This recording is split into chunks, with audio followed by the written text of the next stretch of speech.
on Bleacher Banter, we break down all things college football and basketball, from Heisman favorites to championship predictions to everyone's favorite segment, the student section. All that and more tonight on Bleacher Banter.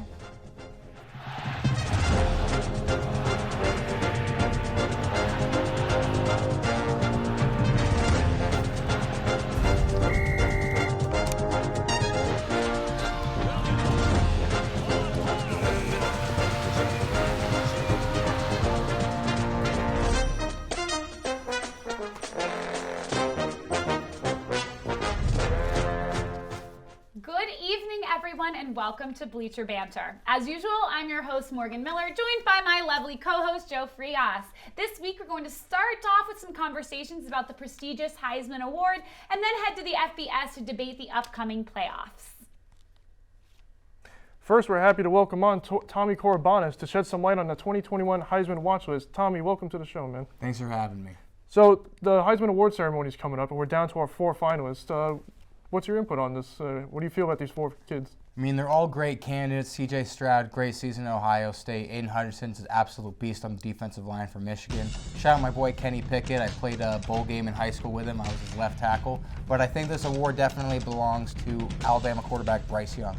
He's only a redshirt freshman, already carries the poise and anticipation of an NFL quarterback. He's only thrown 4 interceptions with over 460 attempts. I think that's a testament to Nick Saban being a defensive back guru. So I think Young has more preparation that's second to none. You know, he has complete command over his offense. Before the SEC championship, Georgia had only had one other game with 300 yards given up, and they had 7 total touchdowns given up. Alabama, Bryce Young threw for 3 touchdowns and 421 yards. So that's very impressive. I think he's an absolute stud. There's a lot to carry. He's been compared to Aaron Rodgers in terms of his arm talent and creativity as a runner. I think this is definitely his award. Awesome. Personally, I love Aiden Hutchinson from Michigan. Yeah. I'm always for defensive players. You know, this seems like an offensive award, but I'm rooting for him. Yeah. I like the kid. Well, unfortunately, we do need to move on from these talented young kids, but I'm sure we're going to be talking about them in the upcoming weeks, and obviously once the award is announced. Our next point of discussion revolves around who was left out of that 14 playoffs. So, you know, obviously we have our 4 teams, the two games if people are going to be competing against. Who do you think was left out from those last 4 teams?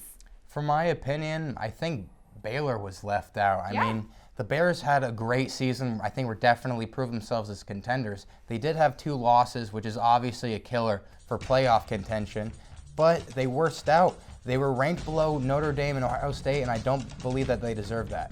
Baylor had 3 wins against top 15 teams. Notre Dame had 0. Baylor won a conference championship. Ohio State didn't even make the Big Ten championship. They're primarily a defensive-minded team and don't really have the high firepower offensively as some of these other top 15 schools. But I think that they've peaked at the right time, similar to in Alabama. But unfortunately, they won't get the opportunity to prove that in the college football playoff. Totally. So, I mean, obviously, you know, the 4 teams that are in there, we agree with them? You think they're the right choices? Yeah, I think they're fair. I think everything's lined up. I think Alabama obviously had a dominating performance against the best defense in the country. So I think they're very deserved of getting that top spot. Awesome. All right, so let's move on to those lucky teams who did make the playoffs. First up, game number 1. Number 1, Alabama versus number 4, Cincinnati. Now remember, Alabama had that big win against Georgia in the SEC title game, and Cincinnati's the last undefeated team in the nation. Big game coming up.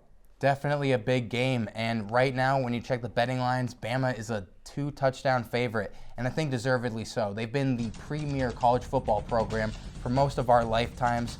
With Alabama, Nick Saban has 6 national championships, 7 overall. He's a household name. Obviously, we just mentioned Bryce Young is the Heisman favorite, and he's coming off a game that might solidify his odds of getting that. Alabama's offensive line play was rocky at the start of the season, but they tightened up against Georgia. They gave up 0 sacks on the day. They really need to carry that momentum against the Bearcats. Fortunately for them, Cincinnati is ranked 48th in their rushing attack. So I think that's definitely a good sign for Alabama's defensive front. Yeah, awesome. So, you know, that game I think a lot of people are thinking that game is going to be a little bit lopsided, you know, with Alabama being a 2-touchdown favorite. Let's move on to that second game, which I think is going to be a little bit of a closer. You know, it's Michigan's first appearance. Georgia's only favored by 7 points. So What are you thinking in this Michigan-Georgia game?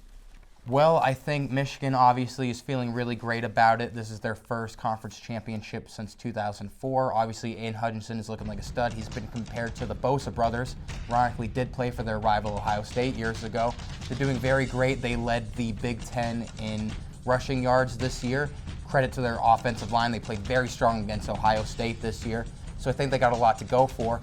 But, I mean, Georgia is looking very solid. They have a lot of depth on the defensive side of the ball. They lead the nation in sacks. I think they're looking very solid, and it's going to be a very tough matchup. Listen, if I'm Michigan, I'm a little scared. I mean, Jim Harbaugh, all congrats to you, being here. But Georgia's looking to get a rematch with Alabama, so I don't think they're going to play to any lower level. Yeah, I think, obviously they got a little embarrassed against Alabama. I don't think they will repeat that type of performance again. Yeah, do you think that loss, losing when they were expected to, just not expected to maybe blow out Alabama, but a lot of people were thinking they were going to blow out Alabama, that loss is going to affect them coming into this game. And again, like you said, Joe, they're going to want that revenge. They want to play Alabama in that championship. I love Jim Harbaugh, but I am scared. I am scared. So I actually have a treat for you guys. So speaking of who's going to win it all, last night, I was able to head down to a local college bar and talk to some students about who they think is going to win the 2021 championship. And some of them I think were a little confused, but let's roll the tape and see. It's very fun. So tonight we traveled to a local college sports bar to ask some students who they think is going to win the college national championship. Let's see what they have to say. What do you think about the college national championship? Who's going to win it? Who's going to lose it? What do you think? Villanova's going to take the L. Roll Tide, baby. What do you think is going to happen with the college championship? I think it's going to be Alabama, Georgia, and then Georgia's going to kill Alabama. Who are you thinking? There's only one real winner, and I'm putting the mortgage on them. Go Michigan. Let's go Wolverines, baby. Georgia's going to win the national championship. Who do you have winning it all? I was a big Georgia fan, but I'm going to have to go with Alabama this year. Definitely Georgia. They're just by far better than anyone, and they just lost to Bama. They'll see each other in the championship, and Georgia will come out because it's hard to beat a team twice in the same season. Go Dogs.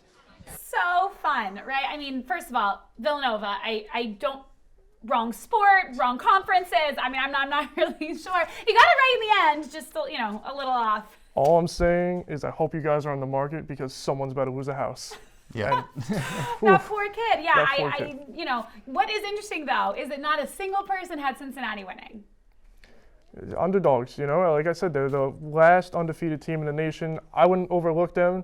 I could understand why you would think Alabama's could blow away with it, but I wouldn't say this yet. Yeah, they have the number 8 defense in the nation. They have the number 3 scoring defense. I think definitely a lot of people are disrespecting them. I think if they can have a great pass rush on Bryce Young, keep him uncomfortable in the pocket, keep him immobile, I think they could possibly win the turnover battle and steal this game, but obviously that's a tall order to ask. So, looking at these games coming up, what do you think would be the most highly anticipated game of the two? Like, if of the ones that could actually be in it. So, do you think it would be Alabama, Georgia? Is that the game that people want to see? Do you think people want to see an underdog like Cincinnati in there? What do you think that the people at home are looking to see the most? Honestly, just in terms of the offensive and defensive firepower, Alabama, Georgia is definitely the rematch that's on everybody's mind. And I'm hoping that we get to see that. Yeah, I think I am too. I think that rematch would just be something special. And, I mean, for Alabama, I wouldn't want Georgia to win because beating a team twice in one season, I think, is really difficult. Yep. And, I think that Georgia coming out they've learned a lot from that game. So that would make me nervous. Do not touch that remote because after the break, we hit the courts and talk all things college basketball. And later, we discuss our favorite fan moments from the past week here on Bleacher Banter. Bleacher Banter is powered by Buffalo Wild Wings. Wings, beer, sports.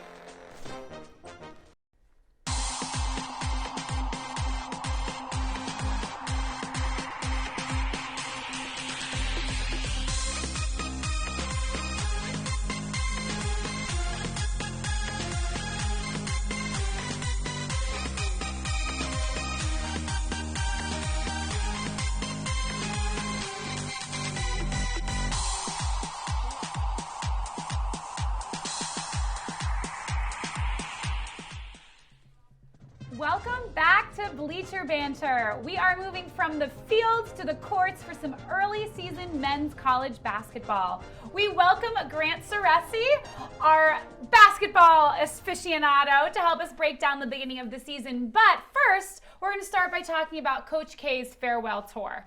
What do you have to say about all this? It's been happening so far. Honestly, it's a great ending to an even better career for Coach K. You know, he's already won 5 championships with Duke. That's second only to John Wooden of UCLA. And honestly, he has the potential to go for the 6th this year. I mean, they're ranked only 3rd behind Purdue and Baylor. And honestly, looking at the Atlantic Coast Conference right now, no one else is showing up really on the court. But Duke is. They are ready to go. They are ready to terminate and dominate the entire competition. So I think right now it's looking very nice for Coach K. Yeah, I mean, for sure. So, I mean, we talk about this a lot where a lot of these players go one and done, they go right to the NBA. And what do you think that it means for these kids to be Coach K's last crop of kids that are going to play for him this one year and then go to the NBA? Do you think that they're going to be playing harder for him knowing that it's his last season? I feel so, yeah. I feel like they're going to leave a legacy, honestly. They are the end of an era, honestly. So I'm thinking like Paolo Banchero, he's honestly for next year, 2022, the NBA's first draft pick. Like, he's going to do great things for Coach K's last year, and I think they're all going to try really hard to show up and show off for Coach K. Well, it's great talking about Coach K, great man, but we couldn't not talk about another beloved coach and broadcaster who has been in the news lately, Dick Vitale, or as most know him as Dickie V. It's very sad news, but as we all know, he has lymphoma, and yeah, what do you have to say? I mean, yeah, it's been really hard to see what he's been going through. He said that he had melanoma back in August, and in October he said that he also had lymphoma. He's going through chemo through that stuff right now. So, I mean, we have to respect him for his work ethic. He comes back for the Gonzaga UCLA game. Like, I don't know anyone who would do that if they were going through chemo as he did. I mean, he even tweeted out one day that being courtside is the best medicine that he could receive. And so we got to admire his dedication and his passion for the sport. I mean, honestly, he's been there, first broadcast at ESPN for college basketball in 1979, and he's still there today, even going through whatever he's still there. He brings pure life and joy to the game, and it's all we could ask for. Exactly. Yeah. And, as we send our thoughts and well wishes to Dick Vitale, he would want us to discuss what was going on right now with college basketball, right? He would want us to talk about those top 10 rankings. Mm-hmm. So what are you thinking right now? I mean, obviously it's been a little bit volatile. Mm-hmm. People have been moving all over the place. What do you have to say about that? What do you think about this top 10 we have right now? Well, I think Purdue, they're where they're supposed to be. Yeah? Honestly, they are killing it right now. Like everyone else, they gotta show up. They gotta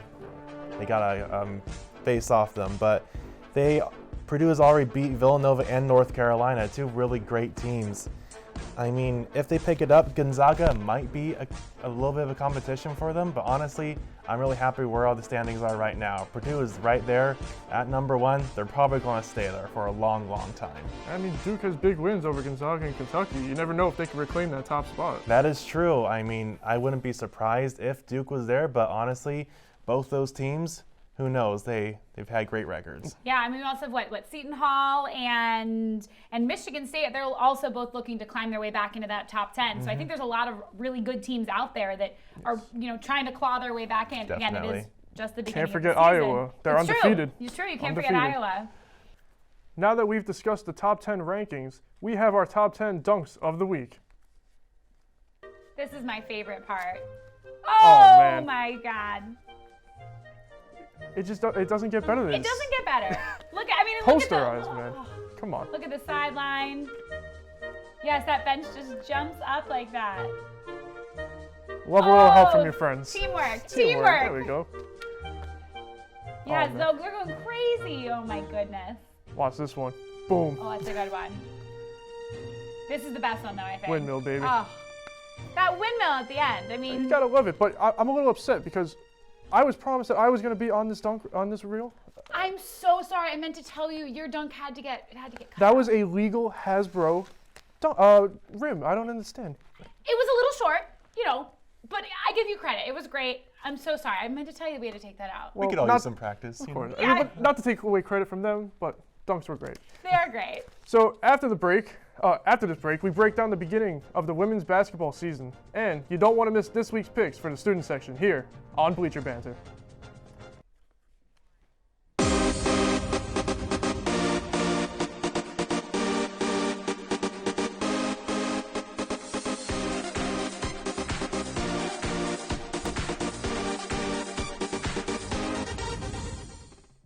Welcome back, and thanks for sticking with us. Now that we've taken a look at the men's teams, we welcome on Shannon Savinsky to break down the top teams in women's college hoops. Thank you so much for joining us, Shannon. Thank you for having me. So the first teams that we're going to look at, we're going to look at USC. So what do they need to do to stay in that number one position that they currently hold? You know, USC is doing a great job, and they definitely came off the season really strong. You know, they lead the country in blocks right now, and they're doing a phenomenal job with that, and they need to keep that up, obviously. Defense is a big part of the game. But they're also shooting 75.3 points per game this season and holding opponents to 49.7 points per game. They have size. That's their big thing. Aaliyah Boston is one of their top players, and she's a two-time Lisa Leslie Award winner and SEC Player of the Year. She's an all-time leader in block shots and block shots per game. So, I mean, obviously getting her the ball is a huge thing for them, but their bench is fantastic as well. You need to utilize every player on that team because there's not just one person on that team, and there's 5 girls out there at a time who are going to bring them to the top and keep them at the top. Yeah, for sure. And their new coach, Dawn Staley, high basketball IQ, and she knows what it takes to keep this team elite. Absolutely, and a big coach is a big part of success also. Yeah, for sure. Keeps the team together. That's all you need. So next question for you. UConn, I mean, we all know what's going on right now, so how do you think they can recover from this?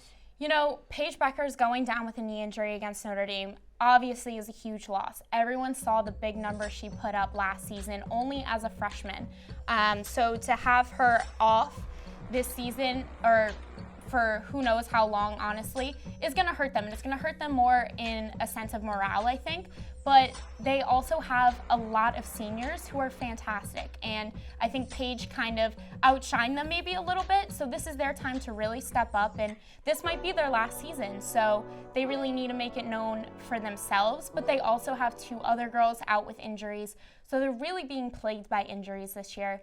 And, you know, it's still early in the season. They have plenty of time to kind of get it together and boost that confidence, but they can do it. You know, they haven't really been the same the past couple of seasons. They've made it pretty far, Final Four a couple times, and just haven't really made that last push. Yeah. And they just need to kind of rally together right now, and I think realize that they are a great team, and they just need to rely on each other. Of course, and I mean, you know, everyone knows they have the legendary coach, Gino Auriemma. He's loved by women, I mean, anyone who loves women's college basketball. What if you were him, what would you tell their team right now? Obviously, you know, Paige is out, but what would you tell those seniors that need to step up and to kind of take control of the game? I think he needs to tell them that it is their time to shine. And obviously morale is low, but they're on this team for a reason, and they need to make that known for everyone else too.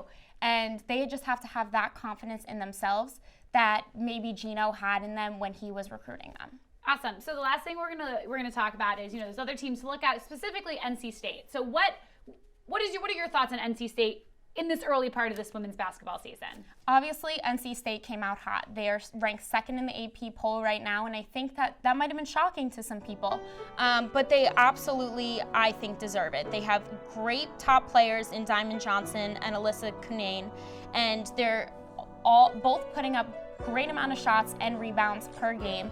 And their biggest thing is their defense. And they have a lot of strong players both on the offensive side of the ball and the defensive side of the ball. So I think if they can keep up that relationship between the girls on the court at the same time, then they have a great path to staying in that top 5, potentially the whole season. And I think that they're really going to shock a lot of people. And they just have to obviously stay healthy. We see that with UConn, that's a big thing that'll plague some teams, is getting hurt and going down with injuries. And then, you know, we still have the COVID issue, so they have to stay healthy in that way. But I think if they can do that, they'll stay in the top. Well, thank you very much, Shannon. After the break, everyone's favorite segment, the student section, where we break down our favorite moments from the fans this week, here on Bleacher Banter. Bleacher Banter is powered by Bud Light Seltzer. If you love Bud Light, you'll love Bud Light Seltzer. Welcome back. It is finally time for the student section. Let's roll the tape. Oh, this one is great. I mean, he trips up the first guy, You gotta be the fastest man on the field. Come on. trips up the second Is guy. that the ref? And then the ref gets The involved. ref is coming. Watch out. Oh my gosh. And now he's down. Gotta He's be down. kidding me. He's done. He's out. And this, I mean, how cold do you think they are? I would be freezing. Look at all the bodies. That I mean, body but heat look at all the is shirtless immaculate. men. Like, let me know how you get that many men shirtless, right? I mean, and then Couldn't be me. Would never be me. 17-0. Rutgers doesn't get to see that often. Gotta be happy about it. Oh my goodness. And this, Easily much lost $15. $15. For that beer. Oh, Joe, you thought that was funny? Check this clip. We went to campus and we decked up, and I'm going to be running through campus yelling "Go Blue." Which campus? Ohio State campus, baby.